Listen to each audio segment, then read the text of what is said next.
সে America মানে পড়ালেখা চায়, সে আমেরিকা মানে আমাদের শিক্ষক দিছে আবার এখনো। আমরা চেয়েছিলাম একটা শান্তিপূর্ণ একটা দাবি রাখার জন্য, কিন্তু এখানে পুলিশ আসলো, আমাদেরকে প্রথমে বাধা দিল।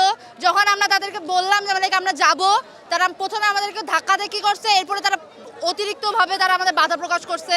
আমরা সামনে ছিলাম, মেয়েরা সামনে ছিল, তারা সবাই মিলে আমাদেরকে থাকছে। সেখানে কোনো লেডি পুলিশ কেউ নাই, ওখানে জাস্ট ছেলেরা আছে।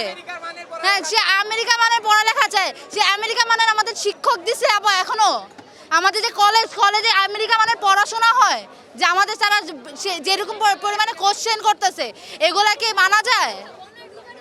টেস্ট পেপার বইয়ের প্রত্যেকটা কোনা কোনা পড়া হয়েছে। সে কি মনে হচ্ছে 2 বছর আমরা কিছু পড়ি নাই? প্রত্যেকটা কোনা কোনা পড়া হওয়ার পরে প্রশ্নের মধ্যে আমরা এমন প্রশ্ন এমনভাবে ঘুরায় ফেরা দিতেছে, আমাদের কোনো ধারণা নাই প্রশ্নের টেকনিকের মধ্যে।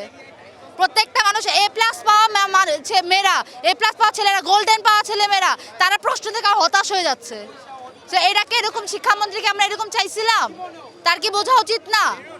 তারা তো উচিত যে ম্যানুয়ালে যে পানি আমরা পাড়ায় গেছি, সেই পানির একটা গ্লাস তারে খাওয়াই দেওয়া, এটা তার দরকার ছিল। আমরা এই পর্যন্ত পানি, এক একজন এই পর্যন্ত পানি নিয়ে তারপরে পরীক্ষার হলে গেছে। তো এইগুলা কি তার দেখে না? সে কি কিছুই দেখতেছে না? শুধু সে না, তারেক রহমান কি কিছু দেখতেছে না? তার কি উচিত না এটা নিয়ে কোনো স্টেপ নেওয়া? সে একদম চুপ করে, সে কি প্রধানমন্ত্রী না? তাকে কি আমরা এই পদটা দেই নাই? যেহেতু আমরা তাকে বসাইছি, তা আমাদের অধিকার নাই তাকে কিছু বলার? সে কিছুই করতেছে না, তাই আমরা আমাদের সবসময় আমাদের সাইডটা আমাদেরই দেখতে হয়।